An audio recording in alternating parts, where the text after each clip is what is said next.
वालेकुम प्यारे दोस्तों। मैं आज आपकी खिदमत में दोबारा हाजिर हूँ और आज की वीडियो का टॉपिक है view and point of view. देखिए, व्यू और पॉइंट ऑफ व्यू का ये जो मकसद इस वीडियो का है वो इसलिए कि मैं अपने भाइयों को ये बताना चाहता हूँ कि देखें, नज़र और नुक्ता नज़र में क्या फ़र्क है और इसका हमारे इस मुआशरे से क्या ताल्लुक़ है। जैसा कि हमें देखें, कभी हम शुरू करते हैं नज़र से। देखें, ये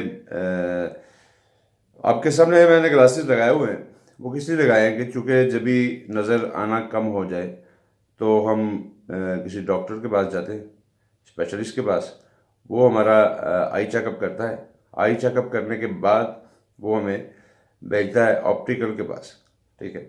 फिर वहाँ से हमें लगती है ऐनक, ग्लासेस लगते हैं।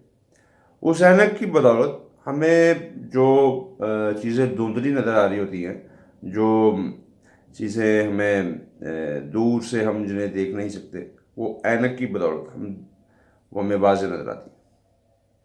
तो बात करने का मकसद ये है कि इसी तरह मेरे भाइयों, इसी तरह एक ऐनक है, उसका वो है ईमान की ऐनक, ठीक है। वो जो ईमान की ऐनक है ना मेरे भाई, वो जब इंसान को लगती है ना, उस ऐनक से इंसान अल्लाह की रहमतों को हर जगह देखता है, हर जगह देखता है अल्लाह की रहमतों को। उसकी रहमतों का इंसान शुमार ही नहीं कर सकता, वो कभी वो गिन ही नहीं सकता कितनी है। चूँकि ये तब होगा, ये गिनती आप तब करनी शुरू करेंगे और ये रहमतें तब हमें देखने को मिलेंगी जब हम ईमान की ऐनक लगाएंगे।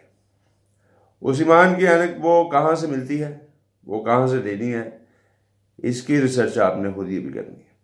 ये सवाल जब आप करने अपने आप से शुरू करेंगे ना, तो फिर उसके जवाबात मेरा अल्लाह आपको ज़रूर देगा इंशाअल्लाह। देखिए, जब भी ये तौफीक, ये सवाल करने की तौफीक भी वो मेरा अल्लाह दे तो मिलती है, वरना वो भी नहीं मिलती, ठीक है।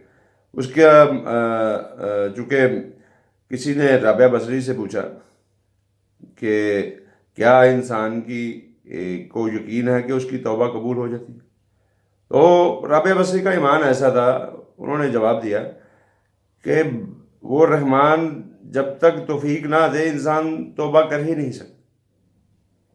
तो देखें, ये अल्लाह पाक की एक रहमत है हमारे ऊपर, जो अगर हम एक ईमान की ऐनक लगा लें, जिससे हमें दूर दूर तक उसकी रहमतों का अंदाज़ा होना शुरू हो जाए।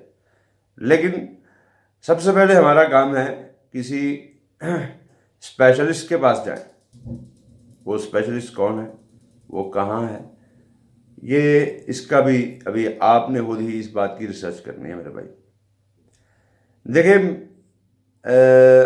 ज़िंदगी में दो किस्म के अंधे होते हैं। एक वो जो पैदाइशी अंधे हैं और एक वो जो वक़्त के साथ साथ, उम्र के साथ साथ जो अंधे हो जाते हैं, उनकी नज़र उन्हें आना कम हो जाता है। वो एक नेचुरल, एक कुदरती निज़ाम है। लेकिन एक और अंधा है जो इस अंधे से भी ज़्यादा ख़तरनाक है, जिसको हम बोलते हैं अकल का अंधा। वो जो इंसान अकल का अंधा है ना, उसे आप जितनी मर्जी दलीलें ला के दे दो, जो चाहे आप कर लो, उसकी सेहत पे कोई फ़र्क नहीं पड़ने वाला, ठीक है।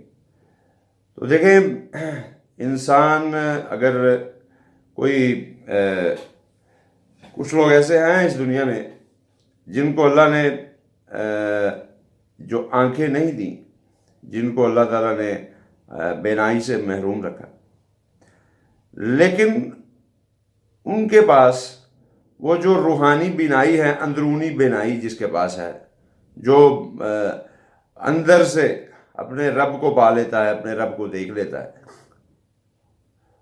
वो जो पैदाइशी अंधा है ना, वो उससे वो बेहतर है, बहुत बेहतर है। देखें, हमें कोशिश करनी चाहिए کہ جیسا کہ ایک زندگی ہے، یہ ایک اسکول کا نام ہے، ہمیں اس سے کچھ نہ کچھ روز بروز سیکھنا چاہیے. ٹھیک ہے، ابھی یہ بات ہو گئی ویو کی. ٹھیک ہے، ابھی ہم آتے ہیں پوائنٹ آف ویو کی طرف. اس کی میں آپ کو بتاتا ہوں، ایک مثال دیتا ہوں. جیسا کہ دیکھیں، ابھی میں آپ کے سامنے ایک ایگزامپل پیش کروں گا جس سے آپ کو مدد مل سکے گی. میرے بھائی یہ دیکھو، یہ جو آپ دیکھ رہے ہیں، یہ جو لکھا ہوا ہے، یہ آپ کو 9 دکھ رہا ہوگا نا. ٹھیک ہے، آپ کو 9 دکھ رہا ہے، میں یہاں سے دیکھتا ہوں تو مجھے 6 دکھتا ہے. ٹھیک ہے، آپ کو 9 دکھ رہا ہے، مجھے 6 دکھے گا.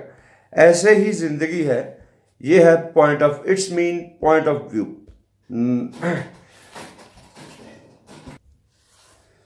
یہ جو پوائنٹ آف ویو ہے، یہ ہمارا جو دیکھنے کا نظریہ ہے، وہ اس میں ابھی آپ کو خود فیصلہ کرنا ہے کہ آپ کھڑے کہاں ہیں. دیکھیں، اگر آپ اس سائڈ پہ کھڑے ہیں تو آپ کو یہ 6 ہی دکھے گا. اگر آپ کو ایک ایسے بتا دیتا ہوں مثال دے کے، اگر آپ اس سائڈ کھڑے ہیں تو آپ کو یہ 9 دکھے گا. اگر یہاں سے دکھیں گے تو آپ کو 9 دکھے گا، یہاں سے دیکھیں گے تو آپ کو یہ 6 دکھے گا. ٹھیک ہے، تو مطلب کہنے کا یہ ہے کہ میرے پیارے بھائیوں، یہ ہمارا زندگی میں بھی ایسے معاملات آتے ہیں کہ ہم جس چیز کو ہم دیکھ رہے ہوتے ہیں، ہمیں لگتا ہے کہ شاید ہم ہی ٹھیک ہیں. لیکن کوئی بھی فیصلہ کرنے سے پہلے کوئی بھی کسی کو دیکھیں، ہمارا مسئلہ یہ ہے کہ ہم لوگ جب ہمارے اپنے عیب ہوتے ہیں نا، تو ہمارے لوگوں میں، ہمارے معاشرے میں جو ہے نا، وکیل اور جج بہت زیادہ ہے. وکیل وہ ہیں جو اپنی جو کوتاہیاں ہیں، اپنی جو خامیاں ہیں، ان کو چھپانے کے لیے ہم بہت جلد وکیل بن جاتے ہیں. اور کسی کی جب بات ہو نا، کسی کی کوئی ذاتی طور پہ کسی کی بات ہو، تو اس کے لیے ہم بہت جلدی جج بن جاتے ہیں. بھئی تم فلاں، تو یہ نو نو نو نو نو. میرے پیارے بھائیوں، جج صرف وہ ہے جس نے کائنات کو پیدا کیا. اور ابھی اس کی مثال میں آپ کو دیتا ہوں، وہ کیوں جج وہ کیوں ہے. دیکھیں، ہمارا ایمان ہے کہ بروز قیامت ہم نے اس کے سامنے پیش ہونا ہے. تو میرے پیارے بھائیوں، وہی فیصلے کرے گا، چونکہ جج تو وہی ہے نا، وہ فیصلے کرے گا. اسی لیے میرا یہ اگر میسج میرے پیارے بھائیوں آپ کو یہ پسند آئے تو میری آپ سے التجا ہے کہ اپنے دوسرے بھائیوں کے ساتھ بھی اسے شیئر کیجیے. اور لوگوں کی جو پریشانیاں ہیں، لوگوں کی جو باتیں ہیں، ان کو اپنے پوائنٹ آف ویو سے نہیں بلکہ لوگوں کے پوائنٹ آف ویو سے بھی دیکھنا شروع کریں، تاکہ آپ کو سمجھ آئے، آپ فیل ہو سکے آپ کو کہ جس تکلیف میں وہ ہے یا جس تکلیف میں میں ہوں، یعنی آپ کو اندازہ ہو جائے حقیقت کا. پھر آپ جو فیصلہ کریں وہ اس کے لیے جو ہے نا، آپ کو آسانی ہوگی. کسی کو بھی کبھی جج کرنے میں آپ کو آسانی ہو جائے گی. پہلے آپ اپنے نظریے سے جو چیز دیکھ رہے ہیں وہ بھی دیکھیں، اور پھر کسی کے نظریے سے بھی دیکھیں کہ وہ کیا دیکھتا ہے. تو آپ کا فیصلہ کرنا بہت آسان ہو جائے گا. اپنا خیال رکھیے گا. السلام علیکم. پاکستان زندہ باد.